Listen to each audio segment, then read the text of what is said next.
ayat di dalam Al-Quran yang menceritakan kehancuran hukuman bagi bangsa Yahudi itu ada di dalam Quran satu-satunya di surat Al-Isra ayat ke-4 sampai ke-8 dan 104. Ya, ayat ke-4 sampai ke-8 dan 104. Di ayat ke-4 sampai ayat ke-8 Allah berjanji jika Yahudi melakukan dua kerusakan akan ada dua hukuman besar bagi mereka. Nah, kalau para Allah hitung dari ayat ke-4 sampai ayat 104, itu ternyata ayat-ayat itu tersusun oleh 1443 kata.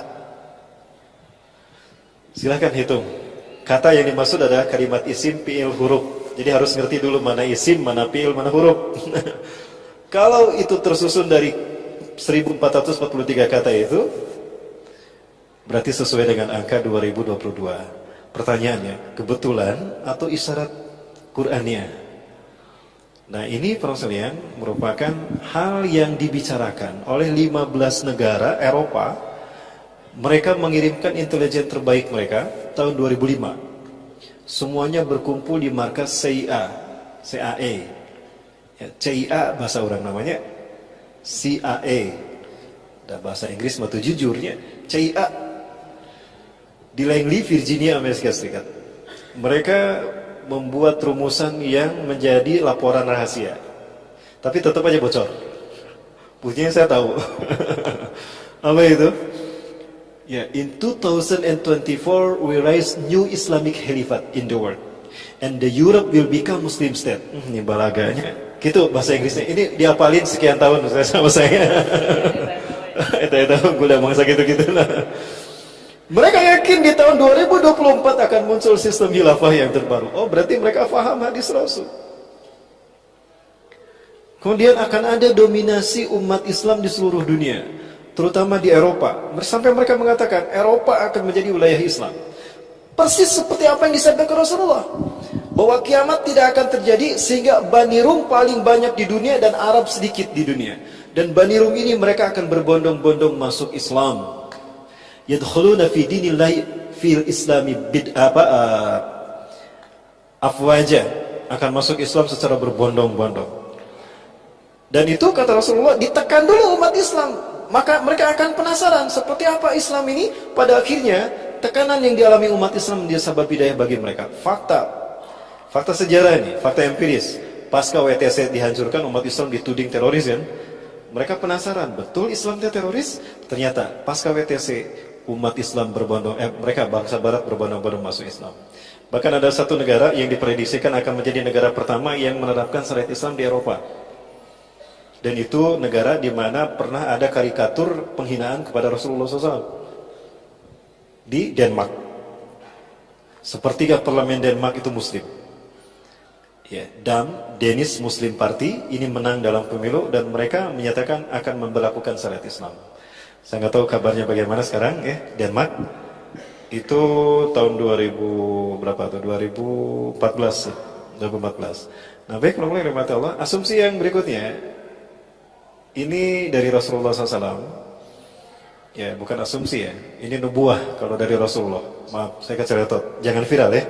Keceletot. Nubuah. Ya, nubuah. Nah, Rasulullah memberikan nubuah bahwa sebelum kemunculan Dajjal, itu akan ada 3 tahun tersulit bagi manusia tinggal di muka bumi. Hatta bagi umat Islam. Ya, di mana di 3 tahun ini akan terjadi kekeringan. Di tahun pertama dari 3 tahun ini Allah memerintahkan langit menahan sepertiga airnya, maka sepertiga air tidak turun.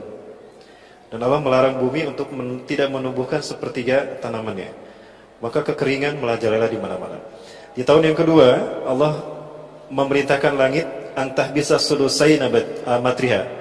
Allah perintahkan langit menahan 2/3 airnya. Lalu Allah perintahkan bumi menahan 2/3 tanamannya, maka gagal panen makin tersebar di seluruh dunia. Nah, yang di tahun ketiga Allah perintahkan pada langit untuk menahan semua airnya. Fala tuktira qutrtum minal minas sama. Maka tidak akan ada satu tetes pun, 1 tahun tuh nggak ada setetes hujan pun. Dan setahun itu tidak akan ada satu tanaman pun tumbuh. Katsirun minan nas yamutu bisababil ju', akan banyak manusia yang mati karena kelaparan dahsyat itu.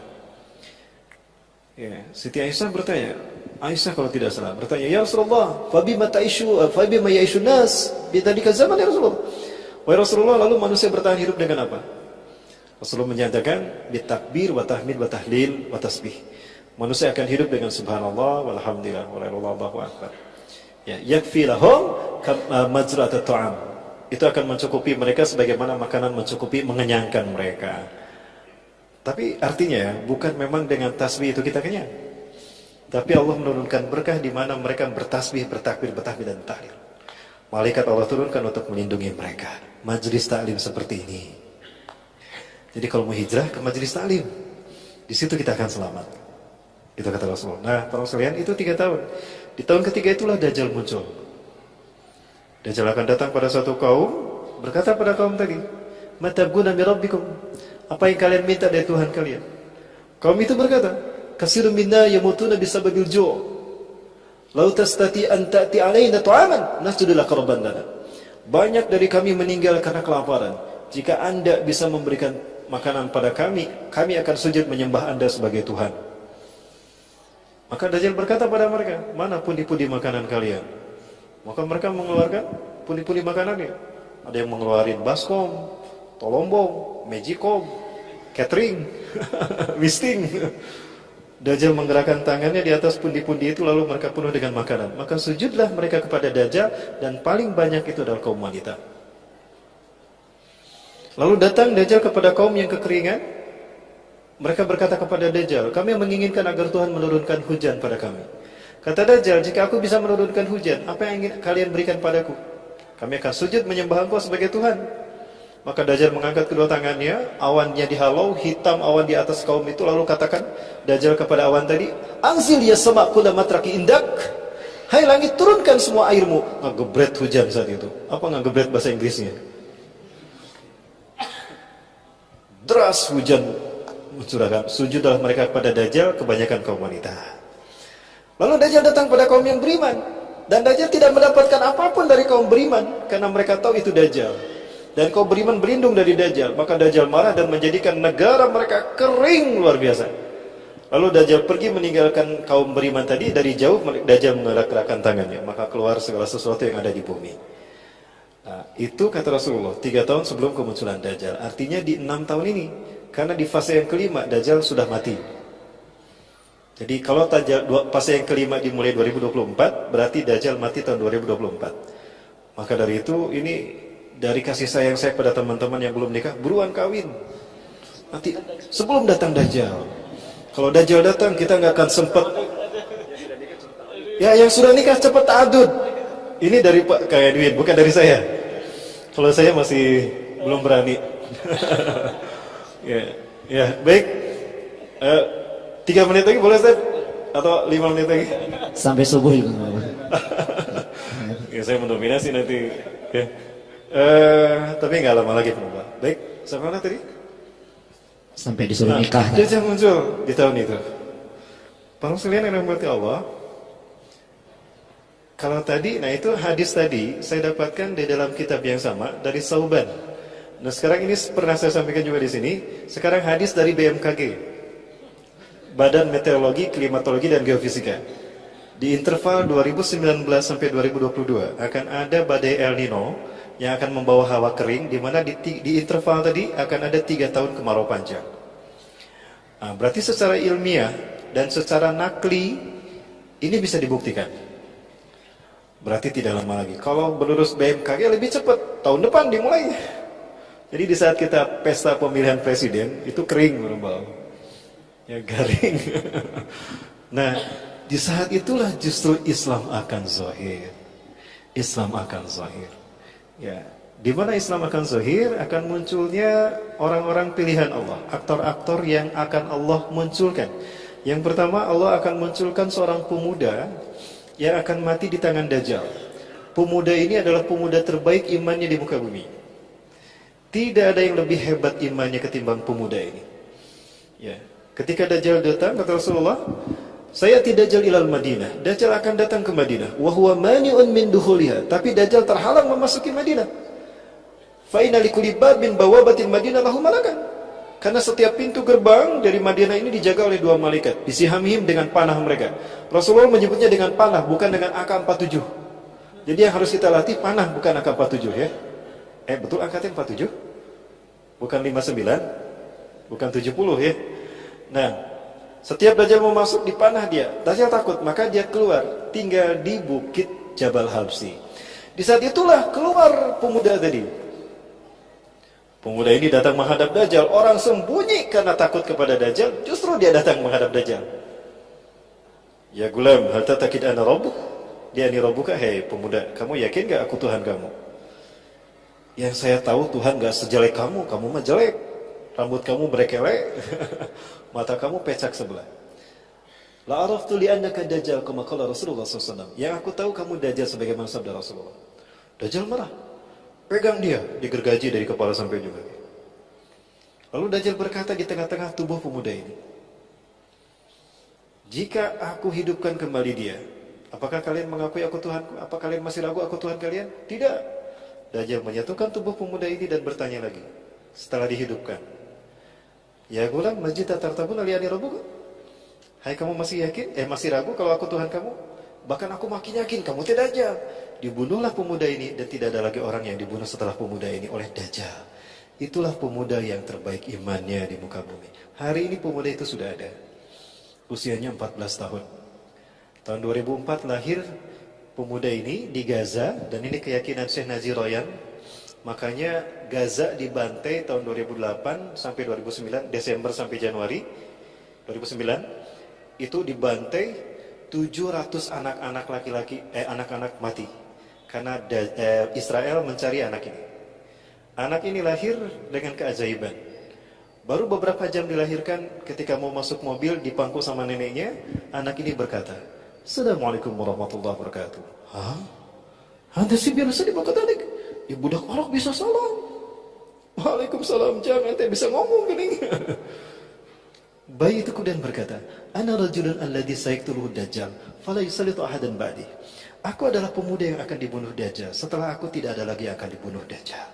Ini terjadi tahun 2004. Kalau 2024 pemuda ini dibunuh, berarti usianya 20 tahun. Betul, itu usia pemuda. Dan diyakini oleh para ahli hadis, dia akan belajar ilmu hadis di Madinah. Makanya ada di Madinah. Padahal dia lahir di Gajah City. Nah, yang kedua adalah Imam Mahdi. Imam Mahdi ini akan muncul ketika terjadi banjir darah di Tanah Suci Mekah. 2018 kemarin ada terjadi banjir darah pas di Rukun Hajar Aswad. Pernah lihat ada banjir darah di Rukun Hajar Aswad? Ada orang yang jatuh dari Ka'bah, dari atas Ka'bah ya, dari puncak Ka'bah. Bukan. Oh, kalau keren 2015. Ini 2018. Ada orang yang loncat kan? Yang loncat dan darahnya itu tersimbah di sana. Dan itu ada di Rukun Hajar Aswad. Ada orang yang iseng-isengan melihat Ka'bah itu kan ada 4 sudut. Jadi nyambung lagi teh kumaha jadi panglamin. Ka'bah itu ada 4 sudut. Ada 4 sudut Ka'bah. Ini rukun Yamani, disebut rukun Yamani karena menghadap ke Yaman. Ini rukun Syami karena menghadap ke Syam, Palestina, Suriah, Jordan, dan Lebanon. Yang ini rukun Iraki karena menghadap ke Irak. Yang ini rukun Aswadi karena ada Hajar Aswad di sini. Pertanyaannya ini mengarah ke mana? Di sini ada banjir darah di situ. Ternyata rukun ini menghadap ke Indonesia. Semua negara yang ditunjuk oleh rukun ini sudah dikuasai oleh Eropa, dan ini hadis Rasulullah. Wailun lil arabi min syarrin qad iqtaraba. La ilaha illallah. Celakalah bangsa Arab karena keburukan yang telah mendekat pada mereka. Irak bangsa Arab, Syam bangsa Arab, Yaman bangsa Arab, Indonesia Nusantara. Semua negara yang ditunjuk oleh sudut Ka'bah ini sudah hancur.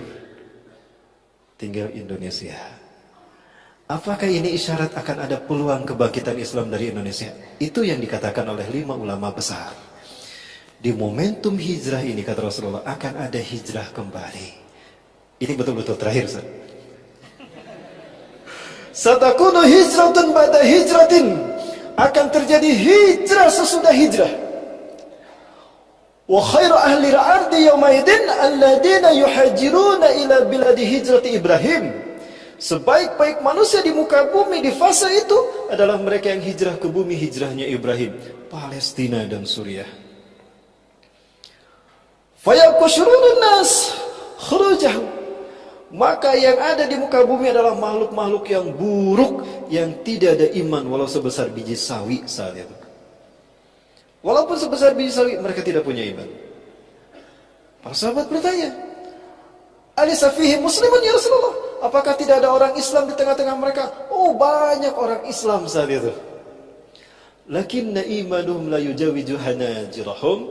Iman mereka tidak sampai ke tenggorokan. Jadi imannya cuma di casing aja. Banyak yang hijrah tapi salah hijrah. Banyak yang hijrah tapi cuma casingnya aja. Isinya belum hijrah. Ya. Jadi cuma sampulnya aja Islam, tapi isinya belum diinstal. Masih blank di dalamnya, masih jong ternyata, masih kosong. Nah, banyak umat Islam di sana. Dan mengerikannya, yang paling mengerikan kata Rasulullah, wa asyaru minhum al-ulama, yang paling buruk dari mereka adalah ulama, u-nya agak lama. Untuk membedakan dengan ulama yang asli, yang Quran Sunnah. Allahu Akbar. Sekarang sudah bermunculan, artinya kita berada di fase kebangkitan Islam. Demi Allah, dalam hitungan sejarah, detik-detik kebangkitan Islam tidak lama lagi. Allahu Akbar.